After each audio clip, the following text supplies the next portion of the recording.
Hi there folks, welcome back to another video. This is Don at Affordable Desert Living.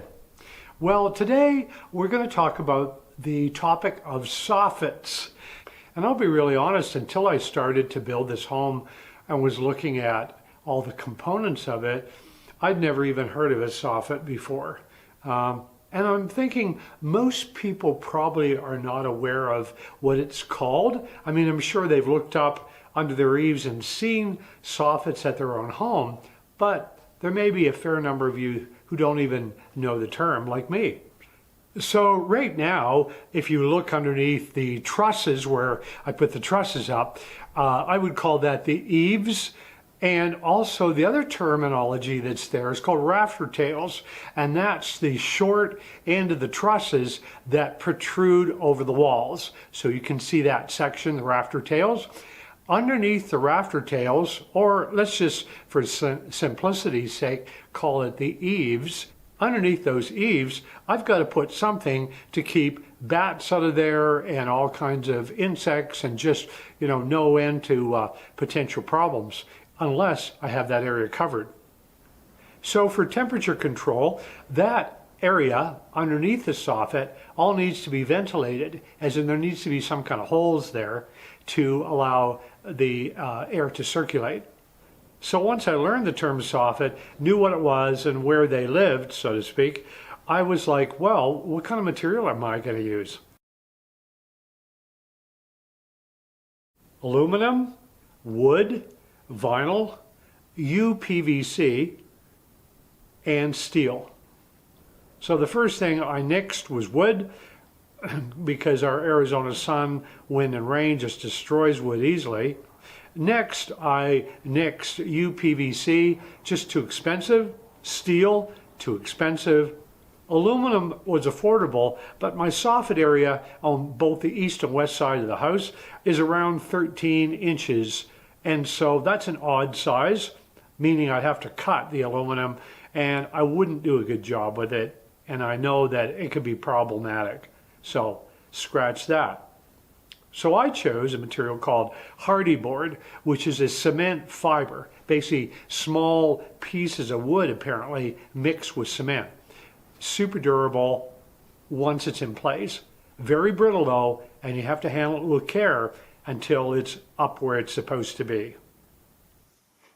So these folks are the soffits that I purchased at Lowe's, and essentially they're a little too wide because I only need 13¼ inch to cover my area of the eave, and these are 16, so I'm going to cut these down.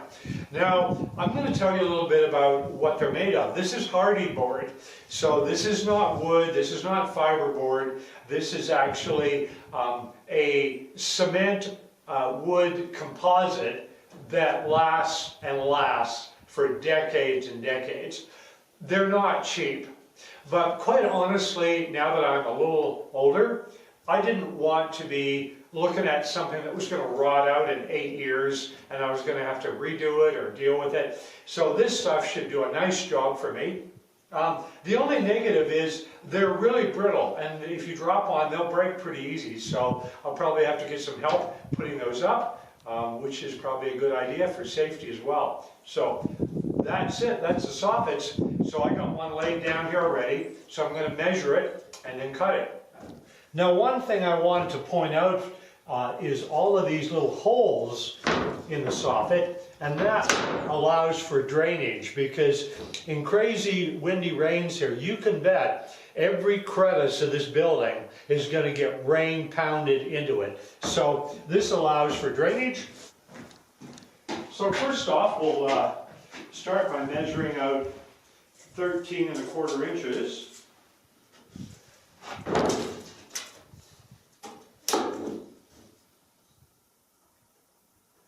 There we go.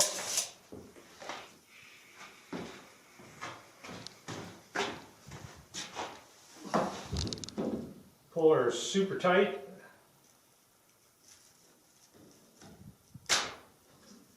And gave us a nice line. Okay, here we go. Gentlemen, start your skill saws.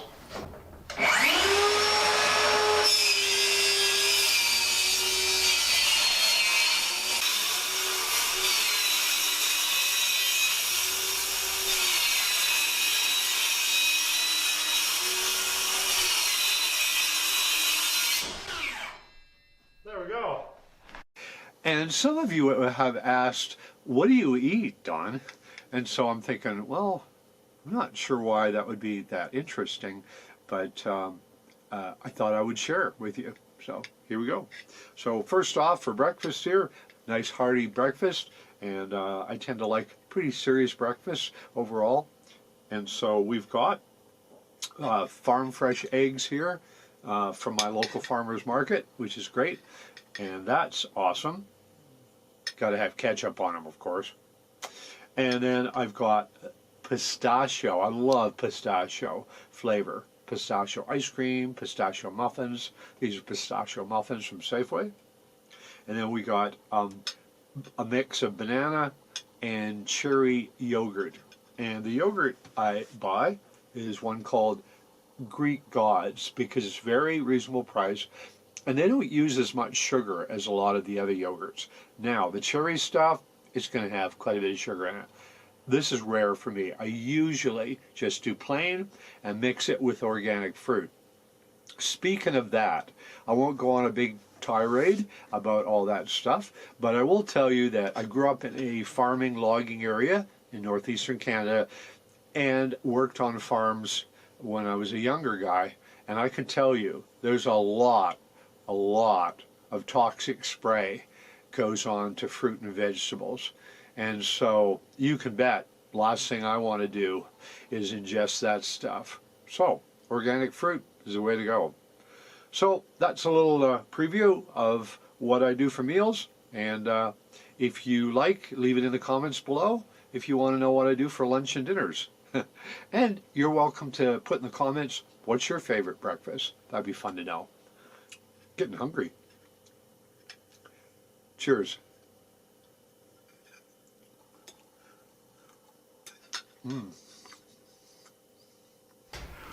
Okay, well, I went to Lowe's and got myself some paint, and this is essentially a really quality all-weather protection paint. And so I'm going to paint my hardy board soffits before I put them up.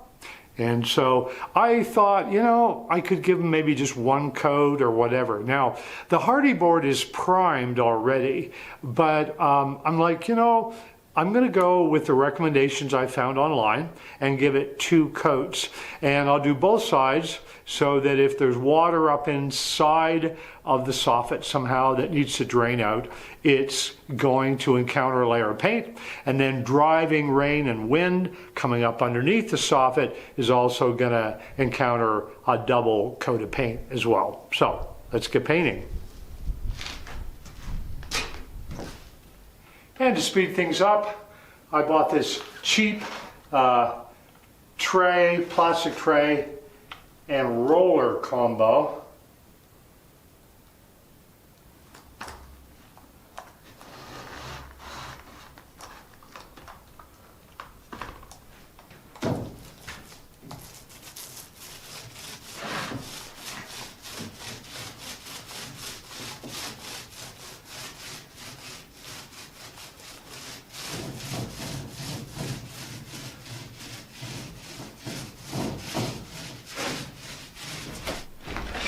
I have to admit, it's kind of fun now coming into this building and hearing my own echo, as in, since there's a roof on now, and it's a real building, you know, and that's an amazing feeling. There, that's one side done already. So now I have to be really careful and flip it over to paint the other side. And I found if I kind of stretch my arms out a bit, then it's less wobbly and prone to breaking. So we'll try that. There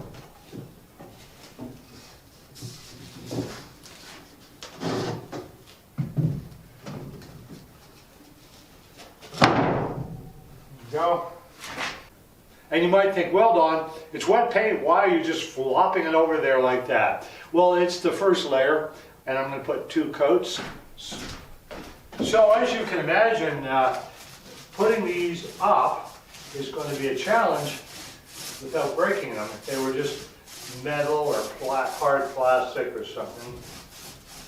but due to the fact that these are so easily broken by bending them at bad angles or whatever, it's going to be a bit of a challenge.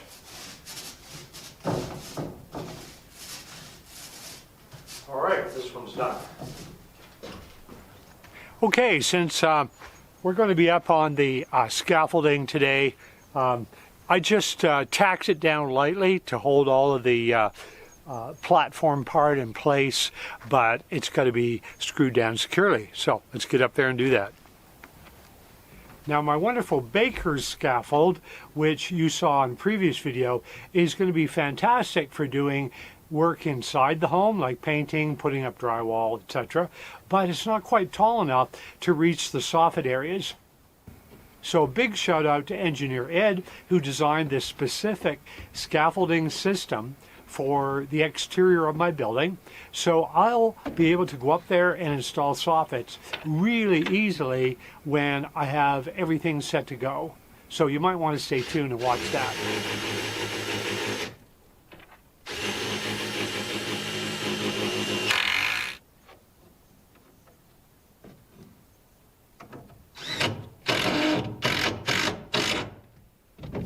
Okay, I have had it with these weeds and we're going to deal with them.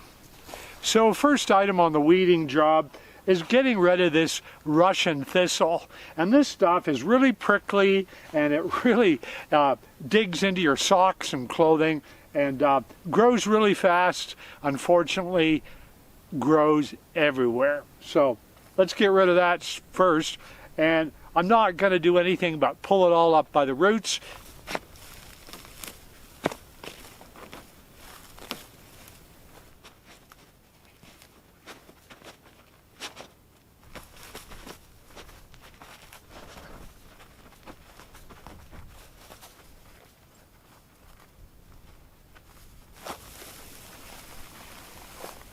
Prickly for sure.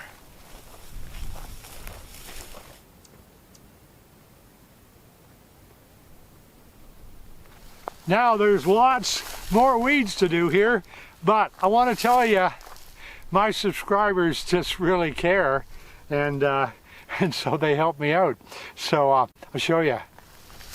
I've got myself a serious weed eater to take on this stuff.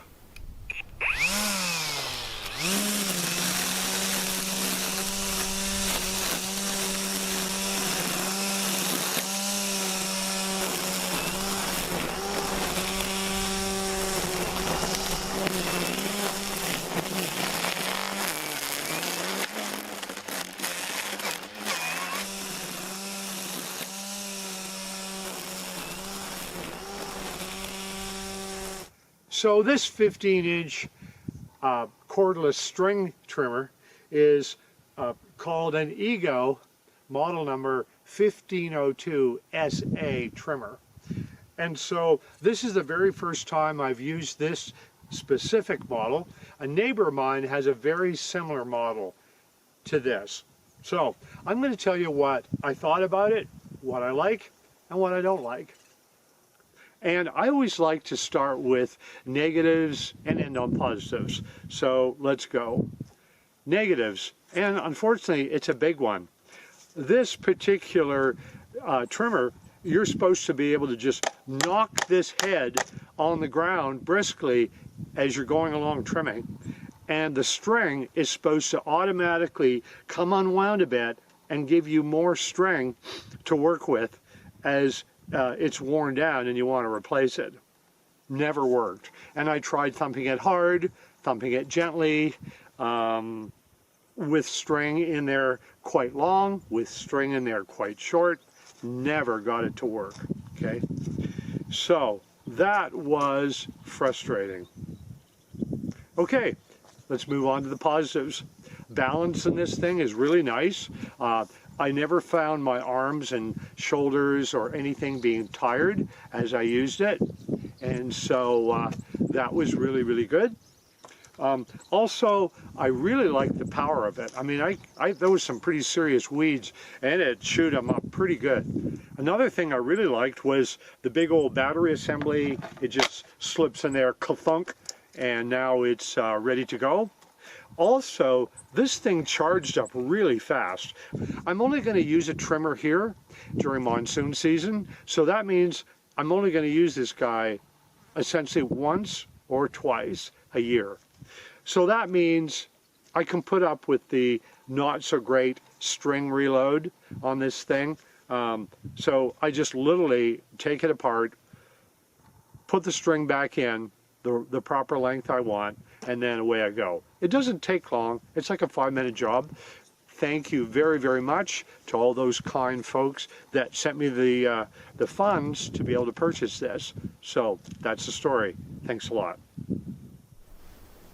So folks, I wanted to say a sincere thanks to all of you who were very, very kind and empathetic when I put up my last video with my roofing challenges. And just to tell you that things are looking up, and I hope I've got a proper solution now.